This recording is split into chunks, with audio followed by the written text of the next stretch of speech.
News आपके साथ मैं हूं रचना। शुरुआत कर रहे हैं सुपरफास्ट 100। नमस्कार, मैं हूं राशिद। करेंगे बड़ी खबर से शुरुआत। चेन्नई सेंट्रल रेलवे स्टेशन पर बेंगलोर गुवाहाटी एक्सप्रेस में हुए धमाके को आईबी ने आतंकी हमला माना है। धमाके को लेकर अब तक 2 संदिग्धों को हिरासत में लिया गया है, एक मौके से जबकि दूसरा एयरपोर्ट से पकड़ा गया। इस धमाके में एक महिला की मौत हो चुकी है जबकि 14 लोग घायल हैं। बेंगलोर गुवाहाटी मोहंती एक्सप्रेस में यह धमाका सुबह 7:05 पर हुआ। 2 बोगियों S4 और S5 में ब्लास्ट हुआ जिसकी चपेट में कई यात्री आ गए। माना जा रहा है कि सीट के नीचे विस्फोटक रखा हुआ था। बेंगलोर गुवाहाटी मोहंती एक्सप्रेस बेंगलोर से गुवाहाटी जा रही थी। ट्रेन को सुबह 5:40 पर चेन्नई पहुंचना था, लेकिन ट्रेन देरी से 7 बजे पहुंची। ट्रेन प्लेटफॉर्म नंबर 9 पर खड़ी थी और इससे रवाना होना ही था कि तभी धमाका हो गया। घायलों को आनंद फानंद में चेन्नई के राजीव गांधी अस्पताल। ट्रेन को सुबह 5:40 पर चेन्नई पहुंचना था, लेकिन ट्रेन देरी से 7 बजे पहुंची। ट्रेन प्लेटफॉर्म नंबर 9 पर खड़ी थी और इससे रवाना होना ही था कि तभी धमाका हो गया। घायलों को आनंद फानंद में चेन्नई के राजीव गांधी अस्पताल में भर्ती कराया गया है। यहाँ सभी 14 जख्मियों को लाया गया जिनका इलाज चल रहा है। इनमें से कुछ की हालत गंभीर बताई जा रही है। धमाके के बाद ट्रेन में भगदड़ मच गई। स्टेशन और पटरियों के आसपास बिखरे चप्पल जूते इस बात की गवाही दे रहे हैं कि किस तरह से यात्री दहशत में भागे थे।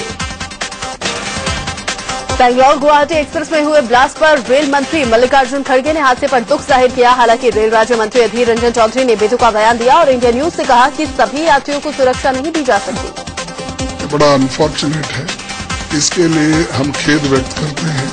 और जो फैमिलीज अपना यानी जिस फैमिली में मृत्यु हुआ है उनके लिए भी हम खेद व्यक्त करते हैं। गृह मंत्रालय ने तमिलनाडु सरकार से पूरे मामले पर रिपोर्ट मांगी है। एनएसजी भी चेन्नई के लिए रवाना हो चुकी है। हालांकि धमाके की सही वजह का पता नहीं चल पाया। रेल मंत्री मल्लिकार्जुन खड़गे ने कहा कि जांच की जा रही है। इसकी वजह क्या है, इसका भी इन्वेस्टिगेशन हमारे रेलवे पुलिस और लोकल पुलिस के सहारे से कर रहे हैं और ये जल्दी उसका रीजन मालूम हो जाएगा। ब्लास्ट के बाद रेल मंत्री ने मुआवजे का ऐलान किया है। मृतक के परिजनों को 1 लाख रुपए का मुआवजा दिया जाएगा, तो वहीं गंभीर रूप से जख्मी लोगों को 25,000 और मामूली जख्मी को 5,000 का मुआवजा दिया जाएगा। चेन्नई रेलवे स्टेशन पर ट्रेन में हुए धमाके के बाद स्टेशन पर अफरा-तफरी मच गई। प्लेटफॉर्म नंबर 9 पर पहुंचकर पुलिस ने जांच पड़ताल शुरू कर दी है। हालांकि बाकी प्लेटफॉर्म से ट्रेनों की आवाजाही पर कोई असर नहीं पड़ा। इस बीच तमिलनाडु सरकार ने बेंगलोर गुवाहाटी एक्सप्रेस में हुए ब्लास्ट की सीबीसीआईडी जांच के आदेश दे दिए हैं। मुख्यमंत्री जयललिता ने ट्रेन में हुए दोनों धमाकों की जांच के आदेश दिए। बीजेपी के प्रधानमंत्री पद के उम्मीदवार नरेंद्र मोदी ने तिरुपति के वेंकटेश्वरा मंदिर के दर्शन किया, पूजा पाठ किया। उनके साथ टीडीपी प्रमुख चंद्रबाबू नायडू के साथ बीजेपी के वरिष्ठ नेता वेंकैया नायडू और प्रकाश जावड़ेकर भी थे। कमल निशान लेकर प्रेस कॉन्फ्रेंस करने पर हुई एफआईआर पर बीजेपी के प्रधानमंत्री पद के उम्मीदवार नरेंद्र मोदी बिफर पड़े हैं। उन्होंने कहा कि बंदूक दिखाने पर एफआईआर होती तो बात समझ में आती, लेकिन यहाँ तो कमल दिखाने पर एफआईआर हो गई। कोई किसी को चाकू दिखाए एफआईआर समझ में आ सकती है, कोई किसी को पिस्तौल दिखाए एफआईआर समझ में आ सकती है, कोई किसी को बंदूक दिखाए एफआईआर समझ दिखा दिए। मुझ पर एफआईआर इसलिए लगी है कि मैंने लोगों को कमल दिखाया। मोदी ने यह भी कहा कि गुजरात में हुई एफआईआर को वो कभी नहीं भूल पाएंगे। 30 अप्रैल मैं जिंदगी में कभी भूलूंगा नहीं। तो मुझे पता चला कि मेरे खिलाफ गुजरात में एफआईआर रजिस्टर हुई है। कल भी चुनाव आयोग के आदेश पर अहमदाबाद पुलिस ने मोदी के खिलाफ 2 एफआईआर दर्ज की थी। मोदी पर आचार संहिता के उल्लंघन का आरोप है। मोदी ने वोट डालने के बाद पार्टी का चुनाव चिन्ह हाथ में पकड़कर प्रेस कॉन्फ्रेंस की थी। चुनाव आयोग ने माना कि वोटिंग के दिन मोदी ने प्रेस कॉन्फ्रेंस कर आचार संहिता का उल्लंघन किया। उन्हें जन प्रतिनिधित्व कानून की धारा 126 के सेक्शन 2 के उल्लंघन का दोषी माना गया। इसमें 2 साल की सजा या जुर्माना या फिर दोनों का प्रावधान है। दरअसल कमल निशान के साथ मोदी के प्रेस कॉन्फ्रेंस करने को आचार संहिता का उल्लंघन मानते हुए कांग्रेस ने कल चुनाव आयोग में शिकायत की थी, जिसके बाद चुनाव आयोग ने हाई लेवल मीटिंग की और मोदी को आचार संहिता उल्लंघन का दोषी माना। मोदी के खिलाफ एफआईआर दर्ज होने के बाद कांग्रेस ने मोदी से इस्तीफे की मांग की है। पार्टी प्रवक्ता राशिद अल्वी ने कहा कि मोदी इस्तीफा देंगे तभी पुलिस बिना दबाव के निष्पक्ष होकर कार्रवाई कर सकेगी। नरेंद्र मोदी जी को मुख्यमंत्री पद से एकदम इस्तीफा देना चाहिए ताकि इस एफआईआर पे ईमानदारी के साथ पुलिस काम कर सके। आचार संहिता के उल्लंघन मामले में कांग्रेसी नेता शकील अहमद ने मोदी पर निशाना साधा। शकील ने कहा कि मोदी जानबूझकर आचार संहिता तोड़ने का काम करते हैं। जो मॉडल कोड ऑफ कंडक्ट है इलेक्शन कमीशन का, उसको जानबूझ करके वायलेट कर रहे हैं, तोड़ रहे हैं। अमेठी में चुनाव प्रचार कर रही प्रियंका गांधी ने नरेंद्र मोदी के दिल मांगे मोर वाले बयान पर चुटकी ली है। राजनीतिक दल के जो दूसरे नेता हैं, उन्होंने कहा है मेरा दिल मांगे मोर।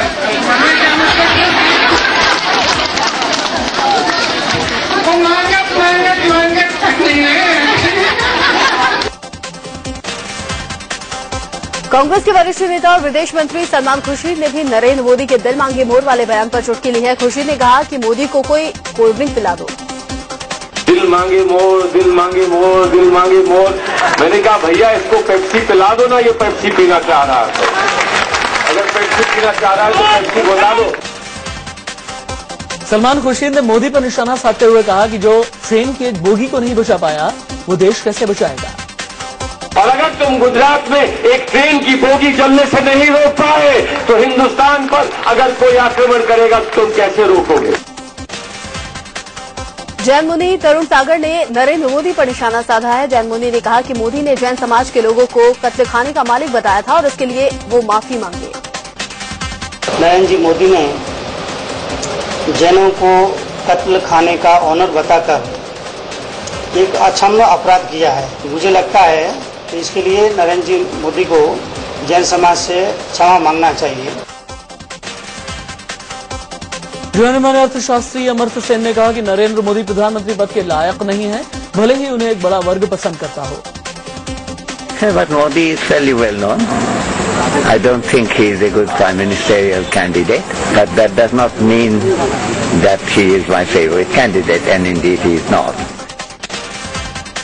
वडोदरा में चुनाव खत्म होने के बाद अब नरेंद्र मोदी वाराणसी पर फोकस करने वाले हैं। वो 5 मई से वाराणसी में कैंप करके चुनाव प्रचार शुरू करने वाले हैं। मोदी वडोदरा के साथ साथ वाराणसी से भी चुनाव लड़ रहे हैं और यहां 12 मई को चुनाव होने वाला है। मेल टुडे अखबार के मुताबिक नरेंद्र मोदी के लिए वाराणसी के कैंट इलाके में किराए पर घर लिया जाएगा। पहले सिगरा या रविंद्रपुरी इलाके में मोदी के रहने का इंतजाम करने की खबर आ रही थी, लेकिन एनएसजी और गुजरात पुलिस ने इन दोनों जगहों को खारिज कर दिया। बताया जा रहा है कि वाराणसी में मोदी के प्रचार के लिए बीजेपी के वरिष्ठ नेता भी आएंगे। इसमें लाल कृष्ण आडवाणी, पार्टी अध्यक्ष राजनाथ सिंह, सुषमा स्वराज, अरुण जेटली के अलावा हेमा मालिनी और स्मृति ईरानी के नाम भी हैं। वाराणसी में नरेंद्र मोदी को घेरने के लिए कौमी एकता दल ने कांग्रेस उम्मीदवार अजय राय को समर्थन दे दिया है। इसके बाद बीजेपी ने नई रणनीति बनाई है। हर पोलिंग बूथ में वोटर लिस्ट के जितने भी पेज हैं उन सभी पेज के लिए अलग अलग इंचार्ज बनाए गए हैं। 4 मई को नरेंद्र मोदी वाराणसी के आसपास इलाकों में भी रैली करने वाले हैं। 4 मई को उनकी 3 रैलियां हैं और ये रैलियां भदोही, इलाहाबाद और फूलपुर संसदीय क्षेत्र में होने वाली हैं। इसके बाद वो 5 मई से मिशन वाराणसी में लग जाएंगे। पाकिस्तान ने एक बार फिर कश्मीर का राग छेड़ा है। पाकिस्तान के सेना प्रमुख जनरल रहीफ शरीफ ने विवादित बयान दिया है और कहा है कि कश्मीर पाकिस्तान के लिए गर्दन की नस की तरह है। रावलपिंडी में शहीदी दिवस के मौके पर पाकिस्तान के सेना प्रमुख जनरल रहीफ शरीफ ने यह विवादित बयान दिया है। उन्होंने कश्मीर को लेकर विवादित बताते हुए इसे कश्मीरियों की शहादत बेकार नहीं जाएगी कहा। इससे पहले पाकिस्तान के गृहमंत्री चौधरी निसार अली खान ने बीजेपी के पीएम कैंडिडेट नरेंद्र मोदी पर निशाना साधा था। पाक गृहमंत्री ने कहा था कि मोदी के पीएम बनने से दोनों देशों के रिश्ते खराब होंगे। दरअसल पाकिस्तान दाऊद को लेकर मोदी की रणनीति से डरा हुआ है। एक इंटरव्यू में नरेंद्र मोदी ने पाक में छुपे दाऊद को लादेन की तरह पकड़ने के संकेत दिए थे, जिसके बाद पाकिस्तान की तरफ से ये प्रतिक्रिया सामने आई। पाकिस्तानी गृहमंत्री के मोदी पर दिए बयान से बीजेपी बौखला गई है। बीजेपी प्रवक्ता मीनाक्षी लेखी ने पाक को भारत के इंटरनल मामलों, खासकर चुनाव के दौरान ऐसे कमेंट न करने की चेतावनी दी है। वहीं कांग्रेस ने भी पाकिस्तान के गृह मंत्री के बयान पर नाराजगी जाहिर की है। कांग्रेसी नेता शकील अहमद ने कहा कि पाकिस्तान को भारत के आंतरिक मामलों में दखल नहीं देना चाहिए। पाकिस्तान को अपने दायरे में रहना चाहिए और हमारे अंदरूनी मामले में हम कैपेबल हैं अपने देश के अंदर कुछ करने के लिए। जमीयत उलेमा हिंद के मुखिया मोहम्मद मदनी ने प्रियंका गांधी की तारीफ की है। इंडियन एक्सप्रेस अखबार के मुताबिक मदनी ने कहा कि प्रियंका राहुल गांधी से बेहतर साबित होती। उन्होंने कहा कि कांग्रेस से प्रियंका को आगे बढ़ाया होता तो ज्यादा फायदा होता। इंडियन एक्सप्रेस अखबार ने मदनी ने कहा है कि प्रियंका गांधी चीजों को बेहतर तरीके से समझती और बोलती हैं। उन्होंने कहा कि राहुल बोलते वक्त बैकफुट पर नजर आते हैं, जबकि प्रियंका गांधी उनके मुकाबले ज्यादा आक्रामक हैं। कांग्रेस अध्यक्ष सोनिया गांधी की बेटी प्रियंका गांधी ने चुनाव के लिए सुन्नी धर्मगुरुओं से समर्थन की मांग की थी। इंडियन एक्सप्रेस अखबार के मुताबिक रायबरेली में चुनाव से एक हफ्ते पहले ही प्रियंका ने सुन्नी धर्मगुरुओं से मुलाकात की थी। इंडियन एक्सप्रेस के मुताबिक प्रियंका ने सुन्नियों के बड़े संगठन all India Ulema and Mashaikh board के प्रतिनिधियों से मुलाकात की थी। अखबार का दावा है कि बोर्ड के जनरल सेक्रेटरी बाबर अशरफ ने माना है कि प्रियंका के साथ 2 घंटे तक मीटिंग चली थी। बीजेपी नेता उमा भारती ने प्रियंका गांधी की तुलना बॉलीवुड की ड्रामा क्वीन राखी सावंत से कर डाली है। उमा ने कहा कि जैसे राखी सावंत हमेशा बोलती रहती हैं, वैसे ही प्रियंका भी हैं। रॉबर्ट वाड्रा की पत्नी अभी इस लायक नहीं है कि मोदी के बारे में। उन्होंने ये कहा कि बच्चों की तरह देखिए राखी सावंत भी बोलती रहती है, इसका क्या मतलब है? राखी सावंत ने उमा भारती के इस बयान पर पलटवार किया है। गुस्से से तमतमाई राखी ने उमा की तुलना बारिश के कीड़े से कर डाली। उमा भारती जी मेरी बहन है, मैं उनका सम्मान करती हूँ, बहुत प्यारी बहन है। वो उस कीड़े के समान है, बारिश के कीड़े के समान है। जब चुनाव का समय आता है तो बाहर निकलती है चुनाव प्रचार करने के लिए। दाएं बाएं देखती नहीं कि महिला है कि पुरुष है, जो मुंह में आता है बक देती है। उधर उमा भारती ने कहा है कि अब वो प्रियंका गांधी को रॉबर्ट वाड्रा की घरवाली कहकर बुलाया करेंगी, क्योंकि उनका आरोप है कि मैं उनका नाम लेकर पब्लिसिटी गेन करती हूँ। ये रॉबर्ट वाड्रा की घरवाली ने मुझ पर आरोप लगाया है कि मैं उनका नाम लेकर पब्लिसिटी गेन करती हूँ। मैंने तय कर लिया है कि आज से मैं उनको हमेशा रॉबर्ट वाड्रा की घरवाली बोलूंगी। उमा भारती ने प्रियंका पर अपने भाषणों में अमर्यादित भाषा इस्तेमाल करने का आरोप लगाया। साथ ही कहा कि बाबा रामदेव और प्रियंका दोनों ही एक जैसी भाषा बोलते हैं। कि चूहे के तुम भाग रहे हैं बौखलाहट में, चूहे की तरह ऐसी असभ्य भाषा का प्रयोग वही लोग कर सकते हैं, हम नहीं कर सकते। जो रामदेव का बयान आया कि राहुल गांधी दलितों में घर जाते हैं, तो अब तो सब बराबर ही हो गया। रामदेव में उसमें रॉबर्ट वाड्रा की घरवाली में कोई अंतर नहीं रहा। भोजपुरी गायक और बीजेपी नेता मनोज तिवारी ने प्रियंका गांधी पर विवादित बयान दिया है। मनोज तिवारी ने प्रियंका को नामचोर कहा है। तो प्रियंका वडेरा लिखे में शर्मात बाड़ी, गांधी लिखे हमरा ये लिखे बुझाती गांधी कब आए उन लोग के पास। ये लोग कोयला चोर भी है, पूंजी चोर भी है और नाम चोर भी है। बीजेपी के वरिष्ठ नेता कल्याण सिंह ने सोनिया गांधी के दामाद रॉबर्ट वाड्रा पर निशाना साधा। कल्याण ने कहा कि मोदी सरकार आने पर दामाद जेल की हवा खाएंगे। वो जानती है कि मोदी प्रधानमंत्री बने तो दामाद सीट में जेल की हवा खाएंगे। फैजाबाद में सपा सुप्रीमो मुलायम सिंह यादव ने बीएसपी सुप्रीमो मायावती पर आपत्तिजनक बयान दिया।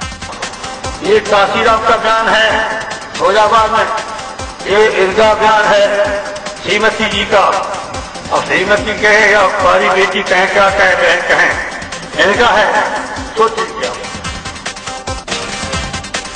वहीं मायावती ने प्रेस कॉन्फ्रेंस कर चुनाव आयोग से मुलायम सिंह के खिलाफ कार्रवाई की मांग करते हुए उनकी रैलियों पर रोक लगाने की मांग की है। माया ने कहा कि मुलायम अपना मानसिक संतुलन खो चुके हैं। फैजाबाद में मुलायम ने बार बार आचार संहिता की धज्जियां उड़ाई। मुलायम ने शिक्षा मित्रों के साथ राज कर्मचारियों को सीधा लालच दिया कि अगर वो उन्हें वोट देंगे तो बदले में उन्हें सुविधाएं दी जाएंगी। फैजाबाद में रैली के दौरान मुलायम का आजम खां पर दर्द छलक उठा। उन्होंने आजम पर चुनाव आयोग की पाबंदी को लेकर सवाल खड़े करते हुए कहा कि आजम कुछ कहते हैं तो उन पर कार्रवाई हो जाती है। बिहार के छपरा में नरेंद्र मोदी ने कांग्रेस और आरजेडी गठबंधन पर निशाना साधा। उन्होंने कहा कि सोनिया गांधी और राहुल गांधी का आरजेडी से गठबंधन तो है, लेकिन मंच पर लालू यादव के साथ आने में मां बेटे शर्माते हैं। लेकिन मंच पर आते हो तो लालू जी को सूचना करते हो, बात करनी है तो फोन पे कर लेना, पास पे मत आना, ये कैमरा वाला फोटो निकाल देगा। बीजेपी के पीएम कैंडिडेट नरेंद्र मोदी ने 8वें चरण के लिए चुनाव प्रचार शुरू कर दिया है। बिहार के हाजीपुर में मोदी ने एलजेपी मुखिया रामविलास पासवान के लिए वोट मांगे। पासवान हाजीपुर सीट से चुनावी मैदान में है और बिहार में बीजेपी से उनका गठबंधन है। गोरखपुर में बीजेपी कार्यकर्ताओं ने मोदी के मुखौटे पहनकर बीजेपी उम्मीदवार योगी आदित्यनाथ के लिए वोट मांगे। मोदी का मास्क पहनकर कार्यकर्ताओं ने एआरटीओ ऑफिस में लोगों से मुलाकात की। प्रवर्तन निदेशालय यानी कि ईडी ने हवाला कारोबारी अफरोज फट्टा के खिलाफ नई एफआईआर दर्ज की है। सूत्रों के मुताबिक फट्टा से ईडी ने मंगलवार को पूछताछ भी की थी, लेकिन वो जांच में सहयोग नहीं कर रहा था। फिर उसे पूछताछ के लिए बुलाया जा सकता है। 700 करोड़ के हवाला कारोबार के सिलसिले में मार्च में फट्टा को सूरत में गिरफ्तार भी किया गया था। फट्टा पर पहले से ही फेमा और मनी लॉन्ड्रिंग एक्ट के तहत केस दर्ज है और अब काले धन के मामले में अफरोज फट्टा पर केस किया गया है। अफरोज फट्टा का नाम तब चर्चा में आया था जब कांग्रेस ने नरेंद्र मोदी के साथ उसकी एक तस्वीर जारी की थी। हालांकि पलटवार करते हुए बीजेपी ने कांग्रेस सांसद मोहम्मद अजरुद्दीन के साथ फट्टा की भी जारी कर दी। लोकसभा चुनाव के 7वें चरण के लिए कल वोट पड़े। 9 राज्यों की 89 सीटों के लिए कल लोगों ने मतदान किया। आंध्र प्रदेश, बिहार, गुजरात, जम्मू कश्मीर, पंजाब, यूपी और पश्चिम बंगाल और 2 केंद्र शासित प्रदेशों दादरा नगर हवेली के साथ दमन दीव में वोटिंग हुई थी। लोकसभा चुनाव के 7वें चरण के लिए कल वोट पड़े। 9 राज्यों की 89 सीटों के लिए कल लोगों ने मतदान किया। आंध्र प्रदेश, बिहार, गुजरात, जम्मू कश्मीर, पंजाब, यूपी और पश्चिम बंगाल और 2 केंद्र शासित प्रदेशों दादरा नगर हवेली के साथ दमन दीव में वोटिंग हुई थी।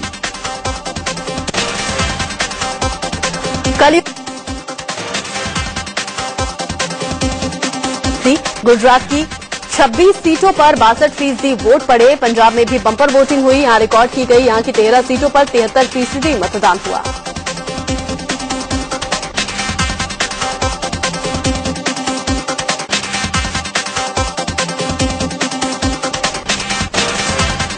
पश्चिम बंगाल में वोटिंग का नया रिकॉर्ड बना। कल यहां की 9 सीटों पर 81.35% मतदान हुआ। वहीं आंध्र प्रदेश की 17 सीटों पर 70%, श्रीनगर की 1 सीट पर 25.62%, दमनदीव की 1 सीट पर 76% और दादरा नगर हवेली की 1 सीट पर 85% वोट पड़े।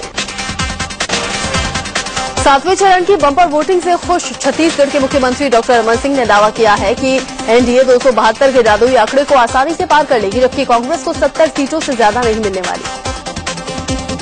मतदान का प्रतिशत जो है काफी उत्साहजनक रहा पूरे प्रदेश में। उम्मीद करते हैं कि जो 272 का लक्ष्य है वो लक्ष्य एनडीए पार कर लेगी। योग गुरु बाबा रामदेव पर अभिनेत्री मोनिका बेदी पर विवादित बयान देने के चलते राष्ट्रीय महिला आयोग ने नोटिस भेजा है। यूपी के संबंध से कांग्रेस प्रत्याशी ने बाबा रामदेव की शिकायत आयोग में की थी। बीजेपी के पूर्व अध्यक्ष नितिन गडकरी ने कांग्रेस प्रवक्ता मनीष तिवारी के ऊपर जो मानहानि का केस किया गया था उसे वापस ले लिया है। 2010 में तिवारी ने गडकरी पर आरोप लगाया था कि उनका मुंबई के आदर्श हाउसिंग सोसाइटी में बेनामी फ्लैट है। पंजाब के पटियाला से आम आदमी पार्टी के उम्मीदवार डॉक्टर धर्मवीर गांधी पर कुछ लोगों ने हमला कर दिया। धर्मवीर गांधी का आरोप है कि हमलावर अकाली दल के कार्यकर्ता थे। दिल्ली हाईकोर्ट चुनाव के बाद 13 मई को हरियाणा में बिल्डरों के लाइसेंस की सीबीआई जांच की याचिका पर सुनवाई करेगा। इस जांच में कांग्रेस अध्यक्ष सोनिया गांधी के दामाद रॉबर्ट वड्रा का नाम भी शामिल है। कांग्रेस महासचिव दिग्विजय सिंह और टीवी पत्रकार अमृता राय ने अपना रिश्ता कबूल कर लिया है। सोशल साइट्स पर दोनों की निजी तस्वीरें सुर्खियां बनी तो दोनों ने अपने रिश्ते पर मोहर लगा दी। दोनों ने कहा कि वो शादी करने वाले हैं। दिग्विजय सिंह ने ट्वीट कर कहा कि मुझे स्वीकार करने में कोई संकोच नहीं है कि अमृता से मेरे रिश्ते हैं। अमृता ने अपने पति से तलाक के लिए केस फाइल किया है। एक बार प्रक्रिया पूरी हो जाए तो हम इस रिश्ते को औपचारिक रूप दे देंगे, लेकिन अपनी निजी जिंदगी में इस तरह की दखल अंदाजी को मैं उसकी निंदा करता हूं। टीवी एंकर अमृता ने भी अपने पति से अलग होने की बात कबूल की है। उन्होंने ट्वीट किया, मैं अपने पति से अलग हो गई हूं और हमने तलाक के लिए कागजात दाखिल कर दिए हैं। इसके बाद मैंने दिग्विजय सिंह से शादी करने का फैसला किया। कांग्रेस महासचिव दिग्विजय सिंह के प्रेम संबंध सामने आने के बाद कांग्रेस में ही उनका विरोध शुरू हो गया है। राजीव गांधी यूथ ब्रिगेड ने इसे शर्मनाक बताते हुए राहुल गांधी से उनके खिलाफ कार्रवाई की मांग की है। पूर्व कोयला सचिव पीसी पारेख से आज सीबीआई की टीम पूछताछ करेगी। 25 अप्रैल को ही पूछताछ होने वाली थी, लेकिन पारेख ने समय मांगा था। इसके बाद आज की तारीख दी गई। पूर्व कोयला सचिव पीसी पारेख पर आरोप है कि उन्होंने पद से रहते हुए हिंडाल्को कंपनी को कोल ब्लॉक आवंटन में फायदा पहुंचाया। हिंडाल्को बिरला ग्रुप की कंपनी है। यौन शोषण के आरोपों से घिरे राजस्थान के वरिष्ठ आईएएस अफसर बीबी मोहंती को आज भगोड़ा घोषित कर उनकी संपत्ति कुर्क करने की कार्रवाई होगी। मोहंती को सरेंडर होने का वक्त दिया गया था, लेकिन वो तय वक्त तक पुलिस के सामने पेश नहीं हुए। सुप्रीम कोर्ट ने सरकार को कालाधन मामले में सामने आए सभी 26 लोगों के खिलाफ जल्द कार्रवाई करने का आदेश दिया है। वरिष्ठ वकील राम जेठमलानी की अर्जी के बाद केंद्र सरकार ने 26 लोगों की लिस्ट जारी की थी। तिहाड़ जेल में कैद सहारा प्रमुख सुब्रत रॉय ने सुप्रीम कोर्ट से जल्द फैसला सुनाने की गुजारिश की है। सुब्रत रॉय ने कहा कि तिहाड़ जेल में उन्हें बेहद गर्मी लग रही है और तबीयत भी खराब हो सकती है, इसलिए जल्द सुनवाई की जाए। सुप्रीम कोर्ट ने राजस्थान क्रिकेट संघ यानी कि आरसीए के चुनावों का परिणाम 6 मई को घोषित करने का निर्देश जारी किया है। आरसीए के चुनाव दिसंबर 2013 में हुए थे। विदेशी कारोबारी से मारपीट के मामले में सैफ अली खान पर सुनवाई 24 जून तक टल गई है। मॉडल से रेप के आरोप में फंसे एक्टर इंद्र कुमार को 13 मई तक न्यायिक हिरासत में भेज दिया गया है। दिल्ली की सड़कों से जल्द ही ई रिक्शा हटाया जा सकता है। दिल्ली हाईकोर्ट ने उपराज्यपाल, दिल्ली पुलिस और परिवहन विभाग से पूछा है कि शहर की सड़कों पर ई रिक्शा किस नीति के तहत चलाया जा रहा है।